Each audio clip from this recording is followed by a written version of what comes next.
Okay, this video is an introduction to the 3 different types of intramolecular bonding and a little explanation about the properties that they generally are considered to go along with. So intramolecular bonding, the intra part of that word means within molecules. So intramolecular bonding refers to or between atoms, individual atoms. That is opposed to a term we're going to go over in the next unit, which is intermolecular forces. And the part of the word inter means in between separate molecules. So you can see in this little diagram above, if this is a water molecule, so that's an individual molecule, and this is another molecule. So on the inside of the molecule, there are certain types of attractions known as covalent bonds, which you've probably heard of before. We're going to talk about more in this video. So these lines represent a type of attraction that holds the oxygens and the hydrogens together. Covalent bond, and that's an intramolecular bond. Okay, these dotted lines in between the H and the O of the next molecule, so these ones going between two molecules, those are intermolecular forces, specifically called a hydrogen bond in this case. And we're not going to tackle those yet. We're going to focus on 3 different types of attractions that happen between atoms, known as intramolecular bonds. And so there are 3 types of intramolecular bonds that we're going to go over. There is ionic bonding, covalent bonding, and metallic bonding.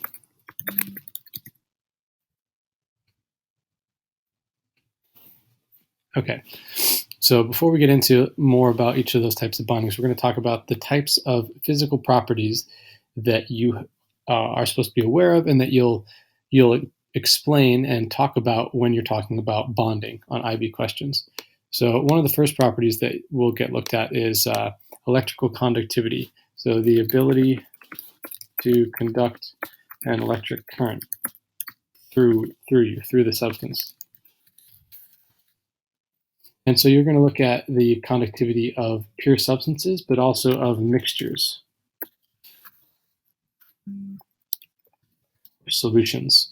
And so the kind of classic test for conductivity would be to hook up some sort of power supply or battery, create a circuit with electrodes and a little light bulb. And so a very qualitative way to test conductivity would be to stick the 2 probes onto a solid or into a solution, into a liquid.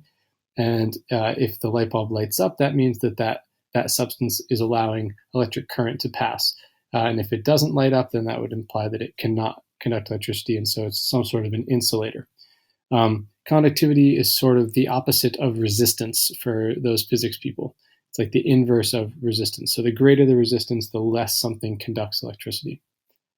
Okay, other properties that you'll be asked about are melting point and boiling point.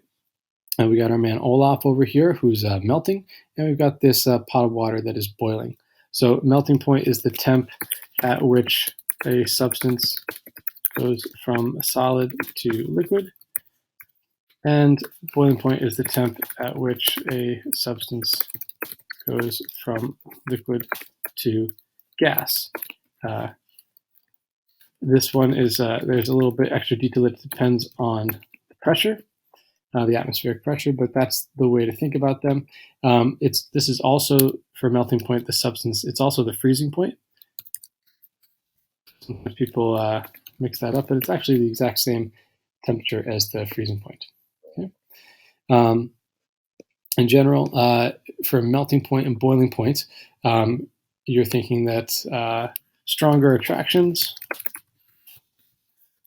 equals higher melting points and boiling points. That is the general rule.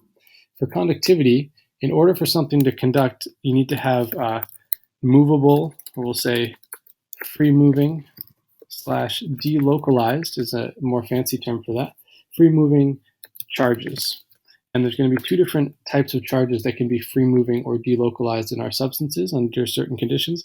And so there's going to be some substances are going to conduct because they have delocalized electrons, and others because they have delocalized or free-moving ions. Those are the types of charges that will allow electrical conductivity. Hardness, malleability is a physical property. So you can have something that is hard versus soft. I think we all understand the difference there.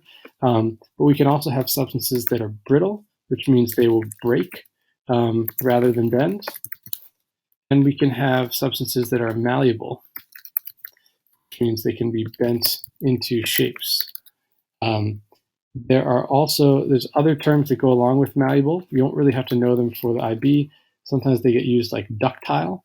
Ductile means the ability to be drawn into wires, but it's sort of along the same lines as being malleable. So different substances, depending on their bonding, can have different hardnesses. They can break rather than bend, or they can bend rather than break. So those are different types of properties we'll try to explain. And the last one has to do with solubility / water solubility. Another term for this is miscibility. So substances can be miscible, meaning mixable, or immiscible. Although you probably just see the term soluble and not soluble. Now, for the most part, we talk about water solubility, the ability to mix with water.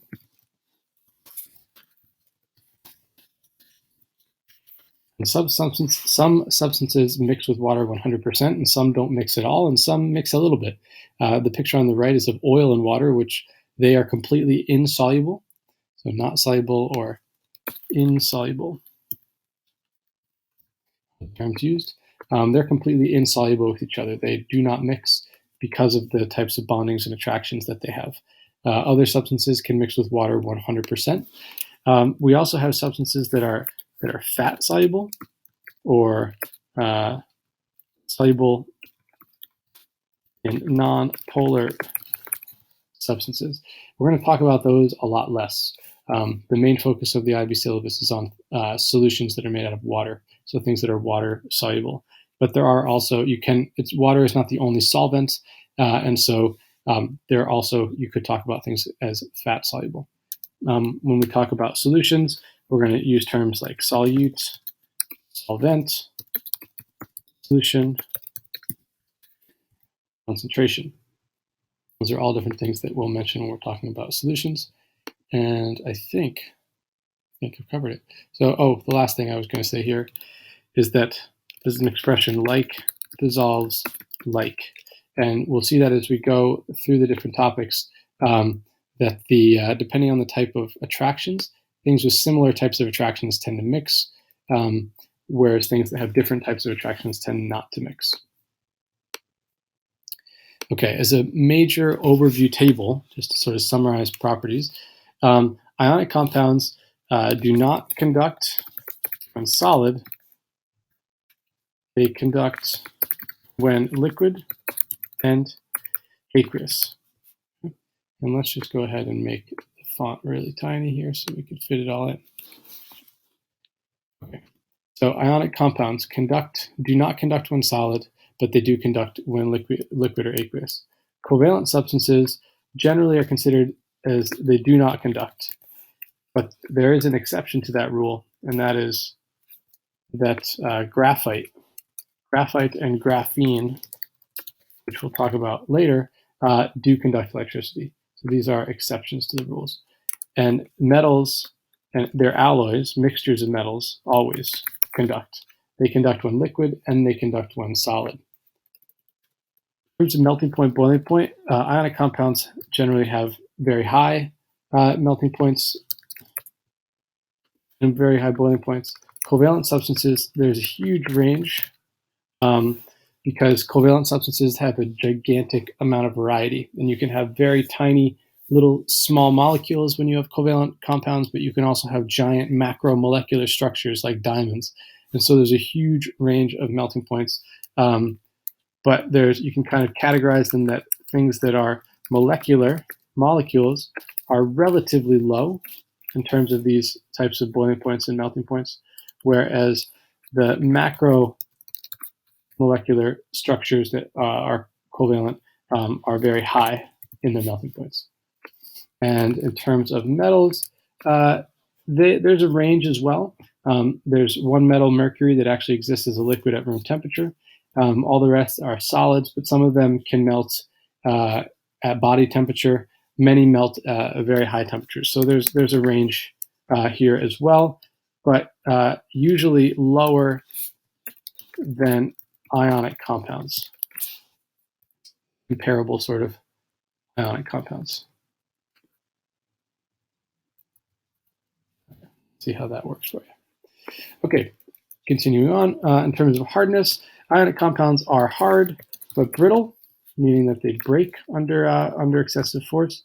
Again, for covalent, there's a huge range, but the macromolecular tend to be quite hard, but I can't really generalize there, so we'll just say huge range.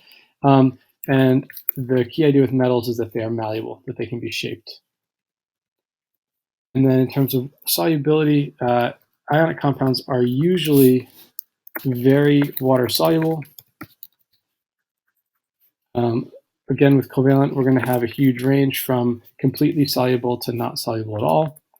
And metals are not going to be soluble in water. Not really in anything. Sometimes they will react, but they're not going to be just dissolving in things. So metals don't really dissolve in that way.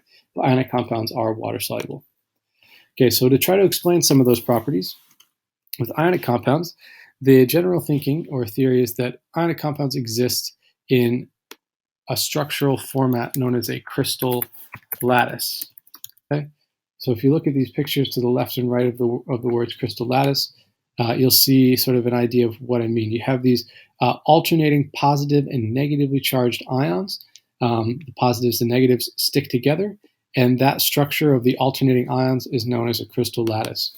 In any ionic compound, you're not just going to therefore have one Na plus, one Cl minus, creating a little molecule. So when you have a crystal lattice, there are no molecules in a crystal lattice. It's a giant crystal, lots and lots of ions surrounding each other. And so the most common format is to have a positive ion surrounded on all sides by the negative ion. And so what you usually end up seeing, like for sodium chloride, is that you get nope, I'm going to do this. I'm going to drag. Nope, we're going to drag. There we go. Positive ion is surrounded by 6 negative ions. That's called its coordination number. So for sodium chloride, the positive ion, the sodium, is surrounded by 6 little chlorine atoms, chlorine ions. 1, 2, 3, 4, 5, and 6. And there's the sodium in the center. Okay? Probably should have used a different color. And if you looked at any given chlorine, so any green, it would also be surrounded by 6 sodium. So this goes vice versa. So positive ions surrounded by 6 negative ions, and negative ions surrounded by 6 positive ions. That's different for different ionic compounds, but there are no molecules is one of the key ideas. No molecules, no little NaCls just by themselves. The NAs and the Cls are in these giant crystals with lots of other ions. Okay, so how can that explain some of the properties? Well, when you're in a rigid crystal lattice, the ions are fixed and they can't move. And therefore, ionic compounds or salts cannot conduct electricity in the solid phase because the ions can't move. But if you melt an ionic compound down, the ions are now moving around freely in the liquid phase, and therefore they can be attracted to the different charges of the electrodes. So I told you that you had to have charges that can move in order to conduct electricity. So if ions can move, then you can conduct electricity. So ionic compounds will conduct when they are molten, when they are liquid. We use that term molten to describe liquid ionic compounds because the temperature is so high that we use that term sort of like for molten lava. If you have a solution of an ionic compound, pictured over here, then you have ions that are dispersed amongst water. Once again, those ions are now free to move, and so aqueous ionic compounds will conduct as well. So when molten or when aqueous, ionic compounds will conduct because they have free-moving ions. Ionic compounds tend to have very high melting points and boiling points. The reason being that the charges that they have between the different ions are very, very strong. These are full positive and negative charges, 1 pluses, 2 pluses, 2 minuses, things like that. And so it's quite a strong attraction between those ions. It takes a lot of energy to cause them to wiggle apart. So we've got high melting points due to strong attractions. And we'll use the term electrostatic attractions between ions. Okay, hardness malleability. They tend to be quite hard because those ions are really locked in place. But if you do apply enough force to the ionic compound and the ions move out of the way or out of their regular position at all, what's going to happen is that like charges are going to line up if you shift the ions even one position. And when like charges are next to each other, they repel each other. And so if you hit any ionic compound hard enough, it will always shatter or break apart because the like charges will end up lining up. And so an ionic compound cannot bend. It has no flexibility in terms of where the ions are located.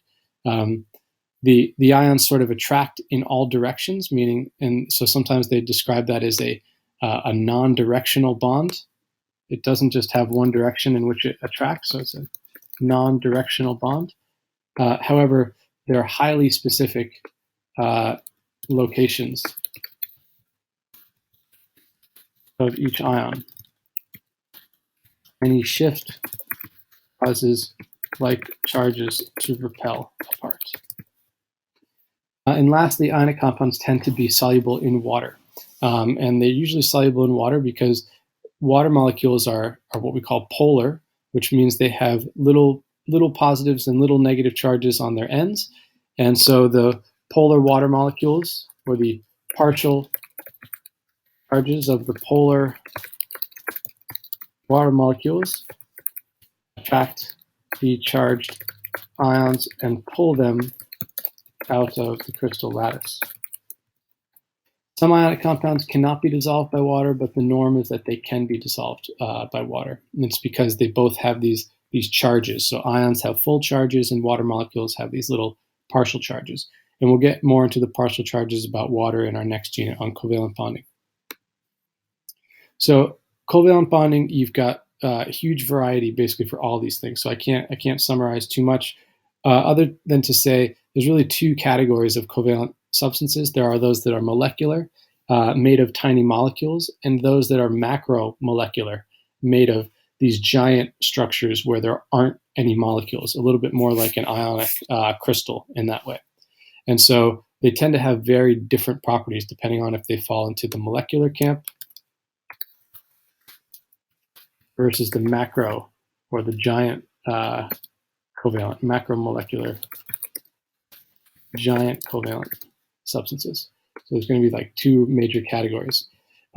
So for molecules are not going to conduct electricity because they don't have any free-moving electrons, and the electrons can't jump between separate molecules. So rather than writing this really unhelpful giant no, I will add some writing. So these can't conduct, no free-moving electrons. All the electrons locked in the covalent bonds, tightly in those bonds. There are a couple of substances that can conduct that are giant molecular structures, one being graphite and one being graphene, and they are special in that they have delocalized electrons, which is very unusual for covalent substances, but we'll come back to that more later. Melting points and boiling points, molecular substances over here on the left tend to be relatively low because intermolecular forces are weaker than intramolecular bonding. So the intermolecular forces that are between molecules are relatively weak, and so most molecular substances have somewhat low melting and boiling points, whereas the macromolecular structures like diamond have only covalent bonds, and so they have very high melting points and boiling points when they have only covalent bonds and there are no molecules. So again, there's a huge range from things with extremely low melting and boiling points that are actually gases to things that have extremely high melting points like diamond. Again, hardness, malleability. The macromolecular ones are going to be very hard and brittle because of that very rigid crystal network structure that they have. The molecules are going to have a range. Some things that are molecular can be somewhat hard. A lot of them can be soft, and a lot of them can be liquids or gases. So I'm not even going to comment there. And then water solubility, the giant network ones are not going to be soluble in water, but small molecules show a huge range depending on if polar or non-polar. And so we'll get a lot more into that in the next unit, so I'll leave it at that for now. But essentially, there is a gigantic complexity when it comes to covalent bonding. Things like our DNA, things like proteins are made of thousands and thousands of atoms in these hugely complex three-dimensional structures, and they allow for incredible function and complexity. And so we're going to have a couple of units really next unit, but also organic chemistry and biochemistry to talk about all the variety of covalent bonding. Okay, lastly, metals and their alloys. So when metals bond, they have, we would describe it as a lattice of positive ions. So the positive metal ions are all locked into specific positions, but the valence electrons can actually move and are delocalized between those positive ions. So you have a lattice of positive metal ions and a sea of delocalized electrons. And really, it's delocalized valence electrons. So metals have a very loose hold on electrons, on their valence electrons, low ionization energies, low effectiveness. And so when a bunch of metal atoms get together, those electrons all become sort of free to move amongst the rest of the metal atoms. And so all these electrons here, they have little V's on them. They are valence electrons. They can actually move throughout the entire structure. Okay? This is another one here. So the metal atoms end up really acting like little metal positive ions, and the valence electrons move between them. Okay? But each metal ion attracts those electrons that move past it, and so does this metal ion. They're all attracting the electrons that move between them. And so the electrons act like a glue that sort of holds each metal ion loosely into that position. Okay, so why do metals conduct electricity? Because they have delocalized electrons. Those electrons that don't have a set position, so they can move around, and that allows them to conduct when solid or when liquid. Melting and boiling point, there tends to be a range, and we're going to go into it in more detail later, what factors affect whether or not a metal will melt at a low point or a high point. In terms of hardness and malleability, the reason why metals are malleable is that metal atoms can slide past each other. They don't have just one location that will work for them because we're not talking about opposite charged ions here. So the metal atoms can slide past each other, and metallic bonds can be broken and then reformed in the new location. So as these atoms slide down, those delocalized electrons are always going to be present. And so that attraction